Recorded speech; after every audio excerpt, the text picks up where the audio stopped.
Untitled Chapter. Alright, so about this trip, we took a domestic flight. It was about 3.5 hours from Narita to Ishigakijima. This was in 2021, in the middle of the pandemic, and as you can see, the airport was pretty empty. We flew with Peach Airlines, a discount airline, and they were super nice. The flight attendants were amazing. The flight was comfortable. You don't need much more than that. Our first meal in Ishigaki! Yuppa! Once we arrived at Ishigakijima, our first stop was for lunch. We grabbed some burgers at A&W. Okinawa is the only prefecture in all of Japan that has A&W burgers. And I love junk food, so why not? The first half of the trip we stayed in an Airbnb far out of town. So we stocked up with tons of food and drinks to last us a few days. We could barely fit into the rental car. You will need a rental car to see this island properly. But somehow we managed. Finally, that evening, after we finished all our shopping, we got to our Airbnb. Now, before we get into that, I want to mention our rental house was right across the street from a wonderful little fresh juice bar. Thank you! I had the sugar cane and absolutely loved it. Okay, so about our rental house. We stayed at the Regina Ishigaki Ocean at Yonehara. It's an Airbnb hosted by Ryu. He was very friendly. I really recommend his places. All of them look so great. This one is near Yonehara Beach.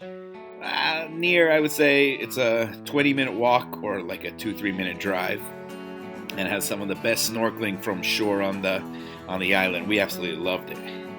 Tons of room for our 3-year-old daughter to run around, and amazing sweeping views of the lush green countryside with the ocean in the background was amazing. It also had a pool, a small little plunge pool that our host Ryu was able to open for us.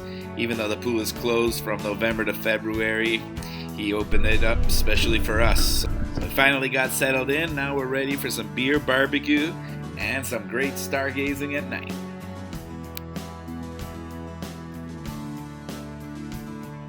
Woke up early this day and went to check out a forest of palm trees. Literally just steps away from our stay is the Yonehara Palm Grove. It is designated a National Natural Monument.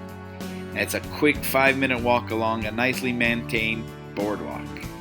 It's alright. It's worth a quick look if you're in the area. After checking out the palm grove, we had breakfast on the front deck. And we checked out some of the interesting neighbors and headed out for some sightseeing. One of Okinawa's best cultural attractions is Yaimamura, or Yaeyama Village. This is an open-air museum that shows traditional Okinawan homes. The homes are over 100 years old, were dismantled, brought from various parts of the island, relocated here, and pieced back together. I really enjoyed it. You could see how all the old houses were built and how regular people lived. There is a fisherman's house.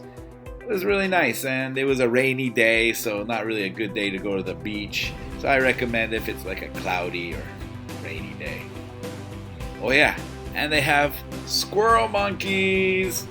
There's one section of the place you can go in. It's all caged off, but it's a huge cage, so you don't really feel like you're in a cage.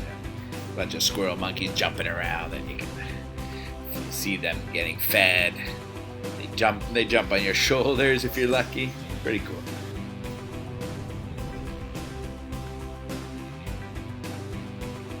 After the open air museum, the clouds cleared a little bit, so we went to catch some sun at the beach.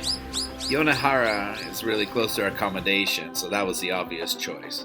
But this beach is highly recommended even if you're staying far away. It's a beauty of a beach, bookended by green mountains on both sides. And according to many blogs, it's home to the best snorkeling that you can access from the beach.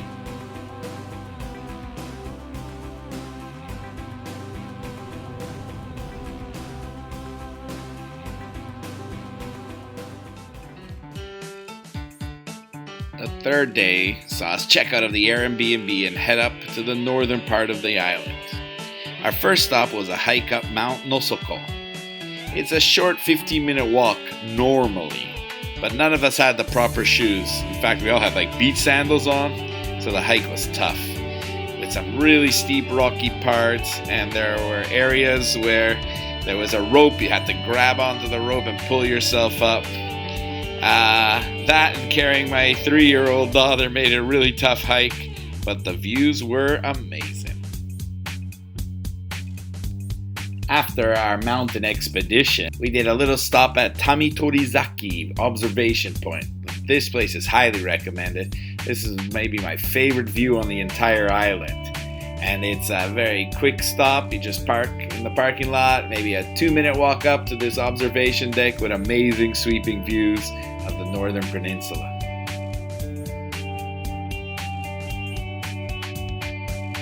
Then we went for a swim at Akaishi Beach. Now, this is a huge sweeping beach with nice lush mountains in the background. It's very big and hardly anyone there. We saw a couple windsurfers there, but no one else. I've been there before and had the whole place to myself. It's a lovely little beach. The weather was not kind to us. It was a little cold and windy, but we still had a lot of fun jumping in the water. Finally, we were ready to check into our second Airbnb, hosted also by Ryu, the same guy as the first place. And this place had a basketball net in front, which was very fun to play. We're not very good, but we enjoyed it. Has a plunge pool as well, and it's in this tiny little hamlet at the northern tip of the peninsula. There are no stores or supermarkets anywhere around here, so you will have to prepare your food beforehand. But highly recommended. Loved it. And the stars at night were incredible. We even saw a habu snake, which is the most poisonous snake in all of Japan.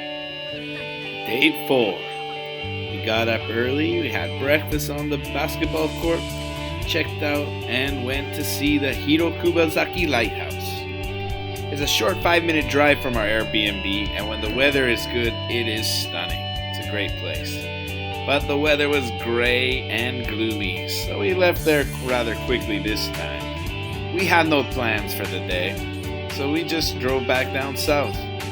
On the way, we made a quick stop at Hidden Beach.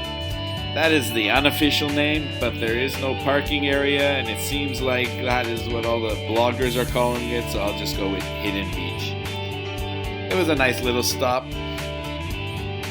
After that stop, all of a sudden the sun came out, so we went to Kabira Bay. This is the most visited site on the island. It is the view that most of the brochures feature. Besides the view, it is popular for glass-bottom boat tours.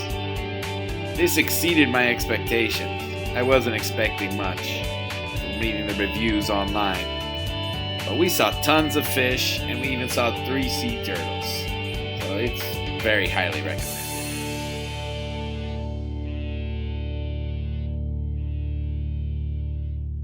That night, we headed to the city and checked into our hotel. We went for dinner at Izakaya, one of our favorite taverns in town. After that, we went to a small Japanese snack bar that is owned by Masai. Masai is someone we met on our first trip there 4 years ago, and we wanted to say hi. Tonsaga, pig's feet, I don't know how to eat it. What am I gonna do with this? Alright, I'm gonna try it, I guess. We dip it in here. Other than the pig's feet, it was a great night out.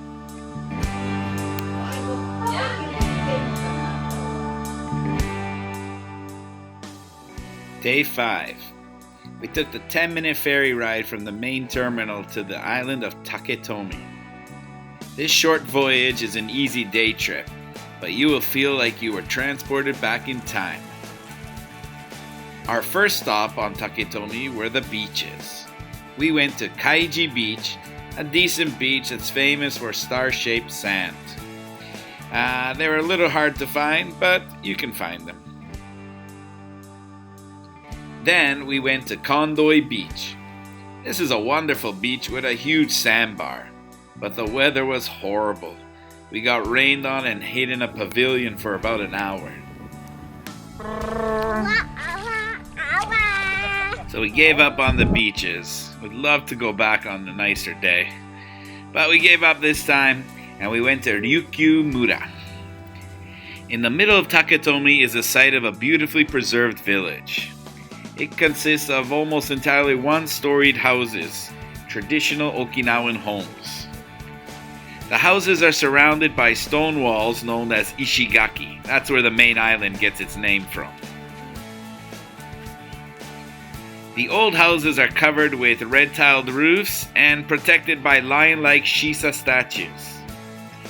It is great to just wander around the village, but you gotta take the ox cart tours. They were next level.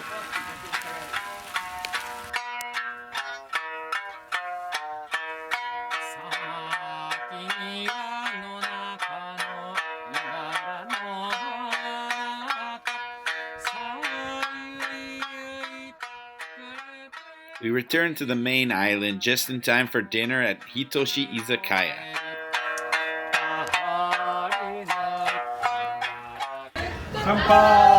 This tavern is one of the best eateries on the island. This place is a must. That is, if you can get a table. To play it safe, I recommend making reservations more than a month ahead of time. After dinner, we went to Ichigo Ichie. This place is another izakaya or Japanese tavern, and we had an amazing night out with live Okinawan music.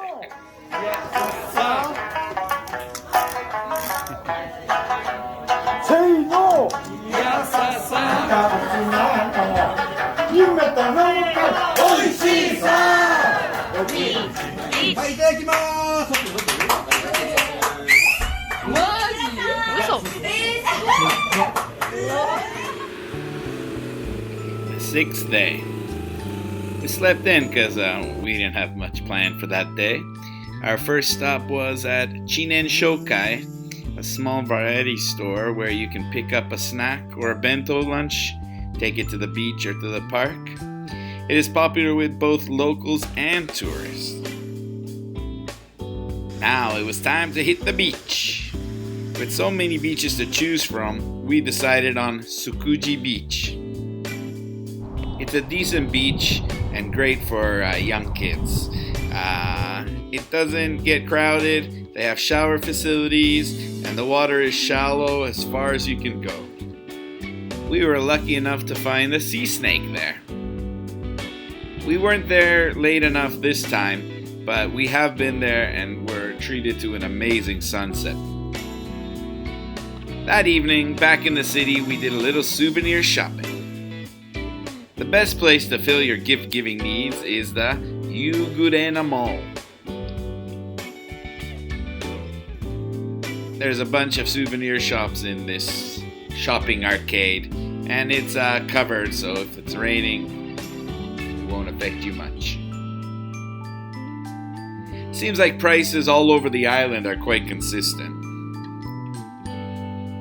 We finished the night off with dinner at Again. And then we had some beers at Against the Grain. It's a craft brewery right on the main intersection. You can't miss it. My daughter went to sleep, so Shinya and I went to Ishigakijima Island Village. This place is full of tiny little bars serving a variety of drinks and food. Most places don't allow kids. Most people are tourists, but the atmosphere is fantastic. The seventh day started with lunch at Akaishi Shokudo. Located at the northern end of the peninsula, this old-school Japanese eatery is only open from Friday to Sunday. Try the famous Okinawan food, sokisoba. It is incredible. But the secret is out, so get there early to avoid the huge lineups. Our visit was in November, so a lot of the beaches were closed, unfortunately. We had planned to go to Sunset Beach, but the parking lot was all blocked up, closed. We didn't know what to do. We just looked at Google Maps. Luckily, we stumbled upon Hirakubo Beach, our new favorite beach on the island. It's an absolute stunner, and no one was there.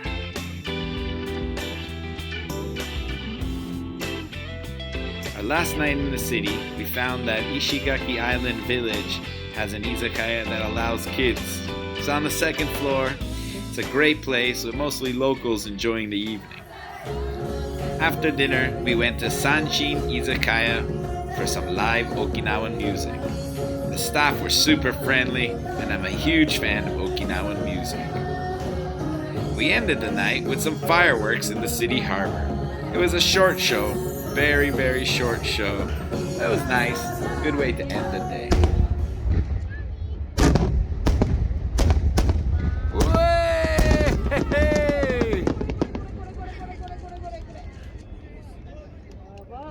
Day 8. We went for brunch at Miru Miru Hompo, a fast food cafe that has decent burgers and fantastic gelato. The views are great here as well. That is if the weather is nice. We weren't lucky. It was very cloudy, rainy, and windy. But the meal was good and our tummies were full, so we took a ferry to Kohama, a nearby island where we spent the night.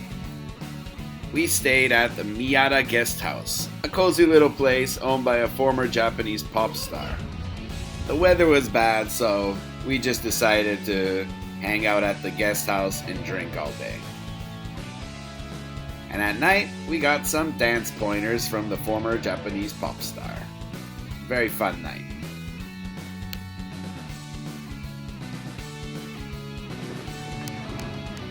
Day 9, our last day. A few of us were hungover, so the morning was tough. We rented a car for a couple hours and toured the small island, checking out some beaches and viewpoints. It's a very small island. You can see it all really quick with a car. We took the ferry back to the main island and headed to Banna Park. This is a huge park with hiking trails, viewpoints, and one of the best playgrounds in all of Japan. That's where we spent the day.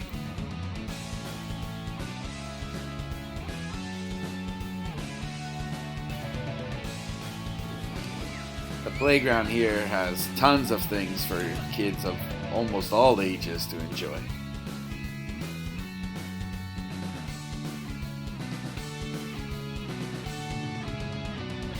And after the park, we went to the airport and flew back home. That was our trip.